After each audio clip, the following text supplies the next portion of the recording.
కామధేనవే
your honour, Bose నేరస్తుడు కాదన్నదే sir నా వాదన. నేరం ఆరోపించబడ్డ బోస్ ని విచారించినప్పుడు నాకు అర్థమైంది ఏమిటంటే, ఒక వ్యక్తి మంచివాడు కావడానికి చెడ్డవాడుగా మారడానికి అతను పెరిగిన వాతావరణమే కారణం. అది మీరే ఒప్పుకున్నారు. బోస్ పెరిగిన పరిస్థితులు ఏమిటి? అతని పసి మనసును కొంచెం అర్థం చేసుకోండి. తల్లి తండ్రి లేరు, అతను ఒక అనాథ. ప్రేమాభిమానాలు చూపించడానికి అతనికంటూ ఎవరూ లేరు. బోస్ కి మంచి చెడు చెప్పేవాళ్లు ఎవరూ లేనందువల్లనే అతను తన ఇష్టం వచ్చినట్టు బిహేవ్ చేస్తున్నాడు. బోసు మంచివాడని నేను చెప్పడం లేదు, అలాగని మార్చలేనంత చెడ్డవాడు కాడు. బోస్ కి కావాల్సింది అతను మారడానికి ఒక అవకాశం. ఆ అవకాశాన్ని ఇవ్వమని కోర్టు వారిని కోరుతున్నాను. బోస్ మారడానికి ఈ కోర్టు ఇంతకు ముందే 3 సార్లు అవకాశం ఇచ్చిందనుకుంటాను. 3 సార్లా 4 సార్లు? 4 సార్లు. 5 సార్లమ్మా, అబద్ధం చెప్తున్నాడు. ఎన్నిసార్లు అవకాశం ఇవ్వబడింది అన్నది ఇప్పుడు సమస్య కాదు.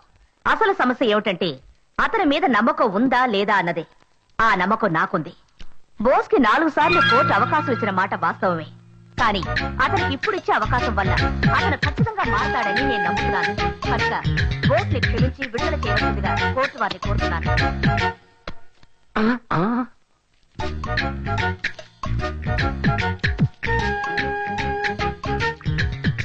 బాస్ మొదలెట్టాడు, నువ్వు మొదలెట్టు. అన్ని పెన్షన్ కేసులు డబ్బులు ఉండవు. వీడు ఓకే, టెస్ట్ చేసి చూద్దాం. లెక్కడు ఎంత ఒకటి పేపర్ విజిటింగ్ కార్డులో ఉన్నా. మీ పర్సా? Thank you sir. ఉన్న డబ్బంతా ఆమదం కొనే స్థలకు పట్టించావా? మీరు ఇంత కష్టపడి ఎవరి కోసం ఇలా వాదిస్తున్నారు? అతను నిజంగా మారుతాడని నాకు అనిపించడం లేదు. అందువల్ల ఈసారి బోస్ 250 రూపాయలు జరిమానా కట్టవలసిందిగా ఈ కోర్టు ఆదేశిస్తోంది. ఇలాంటి డ్రెస్సులు వేసుకుని కోర్టుకు రాకూడదని నీకు ఎన్నిసార్లు చెప్పుంటాను. అందుకని కద్దరు పంచా కద్దర్లంచి వేసుకున్నామంటారా? ఏది అడిగినా సమాధానం రెడీగా ఉంచుకుంటాం. జడ్జి చెప్పింది గుర్తుందిగా? ఇక మీదట కోర్టుకు రాకుండా చూసుకో. అవును, పెద్ద జడ్జి సుత్తితో 2 దెబ్బలు కొట్టి సింపుల్ గా 250 రూపాయలు జరిమానా కట్టమని చెప్పాడు. దానికోసం నేను ఎంత కష్టపడుతున్నానో అతనికే తెలుసు. కానిస్టేబుల్ ని చెయ్యెత్తి కొట్టడం తెలుసు, ఫైన్ కట్టడానికి అంత ఫీల్ అవుతున్నావా?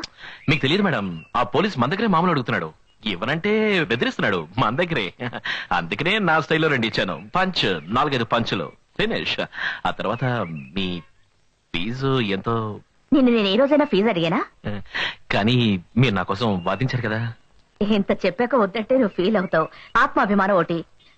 నీకు ఫైన్ కట్టింది 250, నా ఫీజు 150, మొత్తం 400 ఇవ్వు.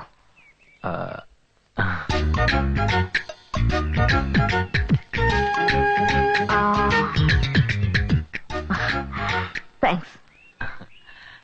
బోస్, ఇక మీదట తగాదాలు గొడవలు వదిలేసి మంచివాడిగా మారిపో. నేనా? నువ్వు తలుచుకుంటే చేయగలవు. బాయ్. ఏంటి బోసు ఆవిడేదో ఆత్మాభిమానం అది ఇది అంటోంది? కాజేసిన పర్సు ఖాళీ అయింది, దాని పేరే ఆత్మాభిమానం అనుకుంటా. ఓహో, ఆదాయం పోతే దాని పేరు ఆత్మాభిమానమా? ఆ మేడం వాదించిన దానికి 200 ఇచ్చుండొచ్చా? చిచి అది కూడా ఎక్కువ 100 రూపాయలు ఇస్తే హ్యాపీగా తీసుకెళ్ళిపోయేది. మనం కొట్టేస్తుంటే ఆడు కొట్టేసింది కదరా. వదిలేయండిరా, పూలం దేవి దగ్గరే 30,000 కొట్టేశారు. అదే కదా. మన దగ్గర ఏమన్నాయి బిస్కెట్లు. రండి. థ్యాంక్స్, వస్తాం. మళ్ళీ కలుద్దాం. యువర్ ఆనర్, నా క్లయింట్ అయిన బోసు నిజంగా నిరపరాధి. సమయం సందర్భమే ఏ వ్యక్తినైనా నేరస్తుని చేస్తాయి. అవే బోసును కూడా నేరస్తుని చేసే. ఏంటా సమయం? తెలీదా? సిగరెట్ తాగే సమయంలోనే బోస్ టెన్షన్ అవుతాడు. దానికెందుకు టెన్షన్ అరే, అవడం? సిగరెట్ దొరికి ఆపు దొరకపోతే బోసు లాంటి వాడికి టెన్షన్ రాదా ఏంటి? సరే ఆఫ్ దొరికితే? సిగరెట్ ఆపు దొరికాక ఫిగర్ దొరకపోతే ఇంకా టెన్షన్ కదరా. రేయ్, ఏదో సరదా జోకేసాను రోయ్, సీరియస్ గా తీసుకోకు.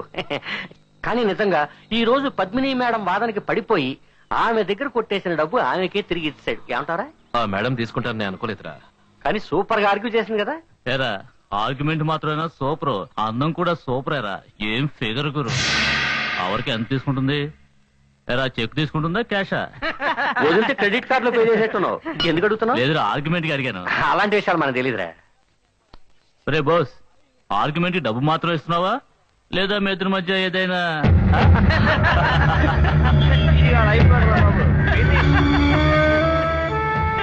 ఏమన్నా ఇక నుంచి ఆ మేడం గురించి ఏమన్నా అన్నావంటే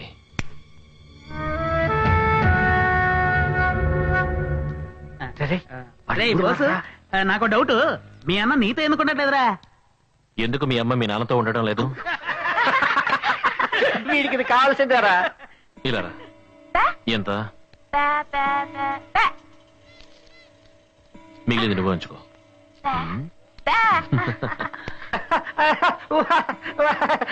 మళ్ళీ బోస్ మూడులోకి వచ్చా అడగాల్సిందే. ఏం కావాలి నీకు?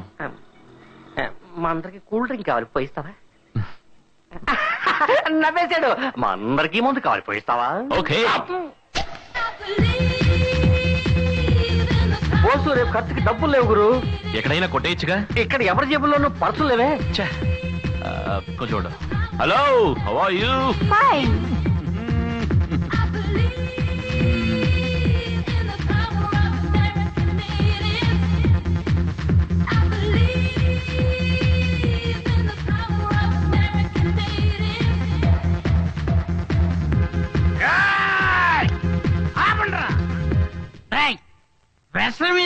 అదే కదా, మా బోసు కోసం మంచి నట్టు దొరవేయండిరా.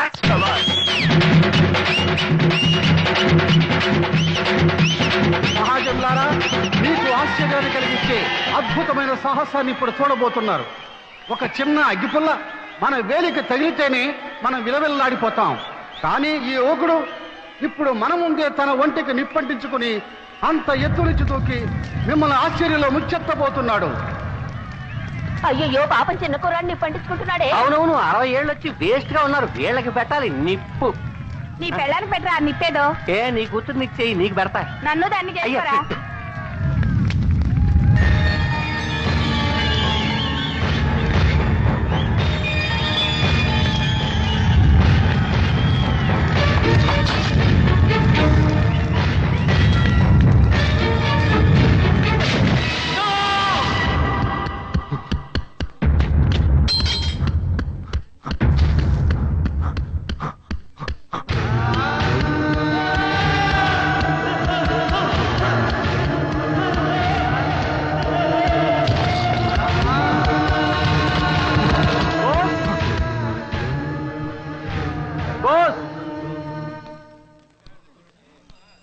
మీ అన్నయ్య నిన్ను అర్జెంట్ గా రమ్మన్నారు.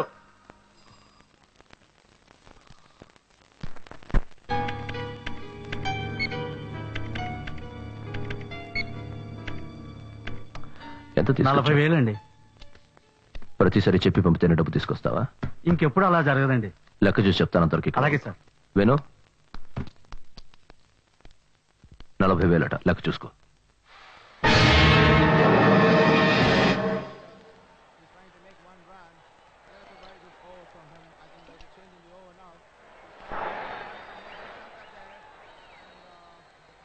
రే బాలా, ఆట ఎలా జరుగుతుంది? మన కుర్రాళ్ళు గెలుస్తారా? గెలుస్తారు. వాడు శంకర్ కదా భలే కొడుతున్నాడే. కొట్టడమా, అదరు కొట్టేస్తున్నాడు. పోయినసారి బెంగళూరు టీం ని తుక్కు రేగొట్టేశాడు కదా. తర్వాత మ్యాచ్ ఎవరితో ఆడుతున్నాడు? జిమ్ఖానా క్లబ్ వాళ్ళతో. నువ్వు పని చేయి, ఆ జింకానా క్లబ్ మీద 1,00,000 రూపాయలు పందెం కట్టు. తర్వాత ఆ ప్లేయర్ బ్యాట్స్మెన్ శంకర్ కి ఒక లెటర్ రాయి. ఆ లెటర్లో ఎలా ఒక ఓవర్లోనే 2 ఓవర్లా ఒకే ఓవర్లో అవుట్ అవ్వాలన్నా. వాడికి ఒక ఓవర్లోనే అవుట్ అవ్వాలని లెటర్ రాసి ఓడినందుకు 10,000 రూపాయలు ఇద్దాం. ఇలా చూడన్నా, మనం ఎంత డబ్బు ఇచ్చినా సరే వాడు లొంగడు. వాడు ఆట కోసం ప్రాణమైనా ఇస్తాడు. రేయ్ మాట్లాడకుండా నేను చెప్పినట్టు వాడికి లెటర్ రాయరా. అన్నా బోస్ వచ్చాడన్నా. రాయ్ బోస్ మైక్ టైసన్ అన్నయ్య పిలిస్తేనే వస్తావా? బాక్సింగ్ చేద్దామా? చాలా రోజులైంది బాక్సింగ్ చేసి. వస్తావా ఓ రౌండ్? కమాన్ కమాన్, కొట్రా కొట్రా నన్ను, కమాన్ కొట్రా బోస్. ఏంటి వయసు అయిపోయింది అనుకుంటున్నావా? కొట్రా, కమాన్ పంచ్ మీ, కమాన్ కొట్రా.